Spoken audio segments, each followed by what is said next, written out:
Leo tunaenda kujifunza mbinu mbalimbali za kujitambua.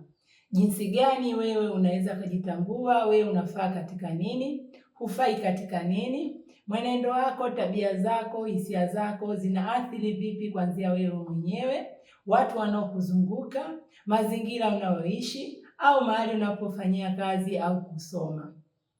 Mbinu ya kwanza kabisa ni kukaa chini kuangalia yale yote ambayo unayamudu, ambayo yako ndani ya uwezo wako, ambayo unaweza kuyafanya kwa asilimia kubwa, labda 80, 90 mpaka 100.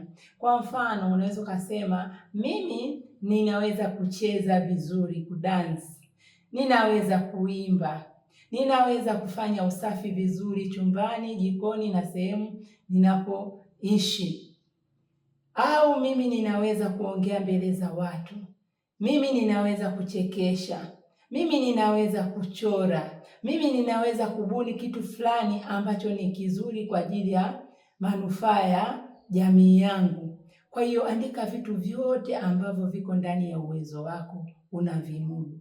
Vile vile andika vile vitu ambavyo ni mapungufu yako hauviwezi. Ufanisi wake ni wa kiwango cha chini. Kwa mfano unasema mimi siwezi labda kupika, au mimi siwezi kuimba vizuri, mimi siwezi kuongea mbele za watu, mimi siwezi kufanya usafi vizuri au kupanga vitu vyangu vizuri. Vyote hivyo viandike. Kwa hiyo hapo utakuwa unajitambua wewe unaweza nini na uwezi nini. Mbinu ya pili ni kutafuta upekee wako. Watu hapo duniani tuliumbwa tofauti tofauti na kila mtu ni wa kipekee. Sasa tafuta upekee wako uko katika nini. Wengine wanajua kucheza vizuri kuliko wengine, wengine wanajua kuimba, na katika mpangilio wao wa kuimba unatofautiana mtu na mtu. Wote wanaweza kawa na waimbaji, lakini upekee wako uko wapi? Mwingine anaimba kwa kukatakata maneno, mwingine kuongeza maneno, mwingine kwa sauti nyororo, mwingine sauti nzito, mwingine kwa kufokafoka, lakini wote ni waimbaji. Je, wewe upekee wako uko wapi katika waimbaji? Labda ni wafanya biashara. Je, upekee wako uko wapi katika kufanya biashara? Yamkini mwingine anauza magauni, mwingine viatu, mwingine tracksuit, au mwingine anauza labda mapazia, mwingine anauza vifaa vya ujenzi. Kwa hiyo tuko tofauti tofauti. Sasa pia katika huo usawa, labda wote mnaweza mkawa mnauza nguo za kina mama, labda magauni, lakini tofauti wako na mwingine uko wapi? Labda jinsi ya kukaribisha wageni, jinsi ya kupanga duka lako, jinsi ya kutoa matangazo mbalimbali, jinsi ya kupokea wateja kutoka mikoa mbalimbali na kushirikisha watu mbalimbali. Kwa hiyo upekee wako katika hiyo biashara au hicho kitu unachokifanya uko wapi? Siku zote tafuta upekee wako. Wengi wanakosea, anamwangalia mwingine kama ni role model, labda kuimba, anamwambia mimi nataka kuimba kama Angel Bernard au kama Christina Shusho. Lakini mwisho wa siku wewe unaweza ukafanya kitu kingine ambacho ni tofauti na wewe, au kaimba lakini katika uimbaji wa tofauti. Kwa hiyo wewe umeng'ang'ana muda mrefu, unatumia muda mwingi kumwangalia yeye anaimbaje, yeye anatungaje nyimbo, yeye anachezaje. Kumbe wewe ungeweza kufanya kitu ambacho ni cha peke yako, afu kikawa kizuri kama yule au na zaidi ya yule, ukawa unashindana badala ya labda nchi au East Africa au Afrika, ukawa unashindana kidunia. Kwa hiyo lazima utafute upekee wako uko wapi katika hicho kitu unachofanya, unachokifanya. Upekee wako ndio utakao kutofautisha, upekee wako ndio utakao kuinua, upekee wako ndio utakao kutambulisha. Mbinu ya tatu ya kujitambua, katika uzoefu wako, angalia ni kitu gani uliwahi fanya kikashangaza watu kwa uzuri wake, au wewe mwenyewe ukafurahia jinsi ulivyofanya vizuri, kikafanyika kwa ufanisi. Labda uliambiwa njoo uimbe mbele za watu, ukaimba vizuri, mwenyewe ukajisikia vizuri, watu wakapiga makofi, watu wakashangilia. Sasa tafuta katika uzoefu wako kitu gani ulifanya vizuri. Labda uliwahi fanya usafi vizuri, labda uliwahi ongea mbele za watu ukawasilisha mada fulani vizuri sana, kila mtu akafurahi, au wewe mwenyewe ukafurahi. Sasa tafuta hivyo vitu. Au uliwahi chora kitu, mchoro fulani, kila mtu akafurahi, wewe mwenyewe ukafurahi, ukapongezwa. Tafuta iko kitu. Sio vizuri tu na vile vile vibaya ambavyo vimewahi kukutokea. Labda uliambiwa uimbe mbele za watu ukashindwa kuimba. Kitu gani kilikufanya ushindwe kuimba? Au ulijaribu kufanya kitu fulani ukaishia njiani.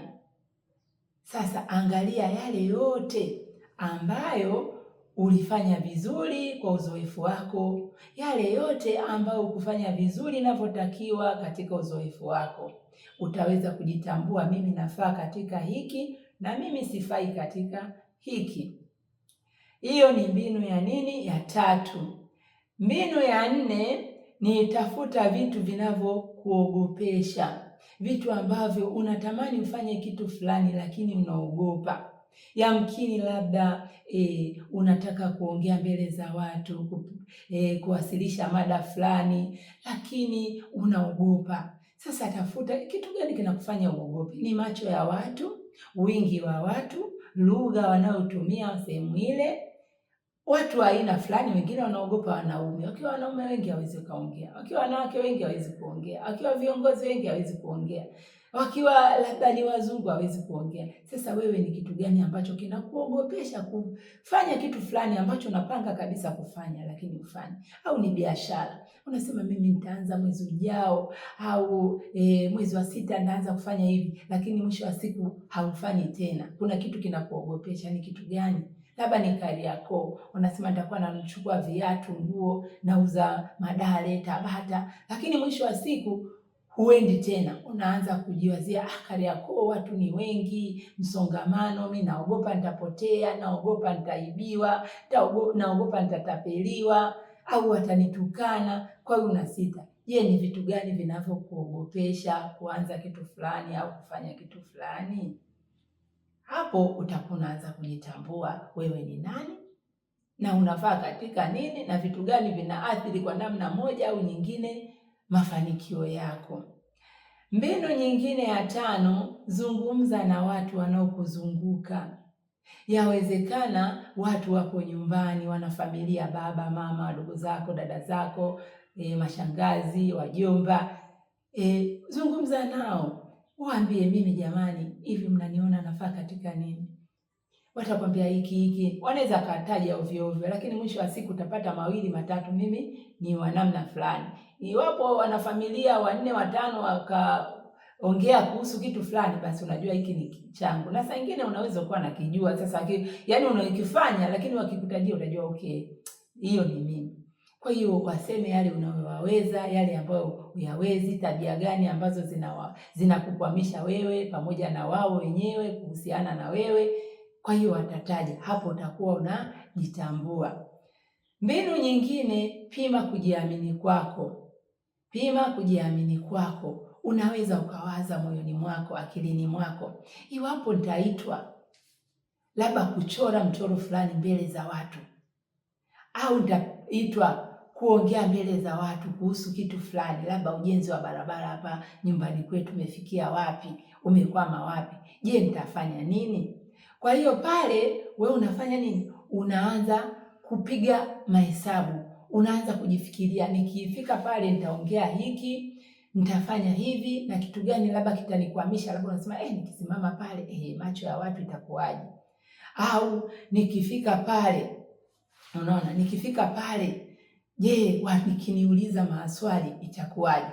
Kwa hiyo yale mapungufu ambayo unaona kabisa yatatokea au vile ambavyo utafanya, hapo tayari umeshaanza kujitambua. Wewe ukiitwa kuongea mbele za watu au kuchora kitu fulani au kufanya kitu fulani, utakwama wapi au utafanikiwa pale wapi? Hata biashara, unapiga picha hivi, mimi nimefungua duka kubwa, niko pale, wateja wamekuja, je, nitafanyaje kukaribisha wateja?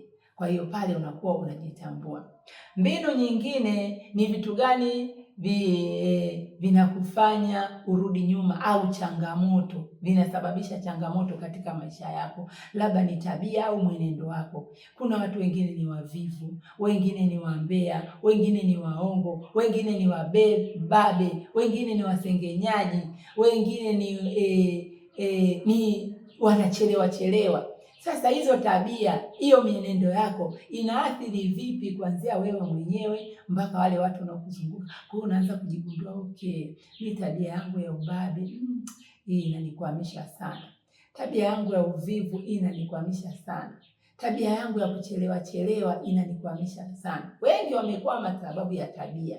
Uvivu, angepata kitu fulani sababu ya uvivu ameshindwa. Wenzio wamemaliza, yeye bado. Kama ni homework, kama ni kazi fulani amepewa, anafanya taratibu masaa yote. Angefanya mambo 3 4, lakini anaishia kufanya moja. Au wengine ni umbea, watu ambao wangekuwa msaada kwake, ambao wangemshika mkono, wangemuinua, lakini ameshawachonganisha, ameshawasemea uongo, ameshaitirafiana nao. Kwa hiyo mwisho wa siku anakwama kutekeleza malengo yake. Na mwisho kabisa, pata muda wa kujitathmini. Wewe inabidi muda upate wa kujitathmini. Mimi nakwama wapi? Mimi naweza nini? Na kitu gani kinanifanya mimi nikwame kufanya mambo fulani?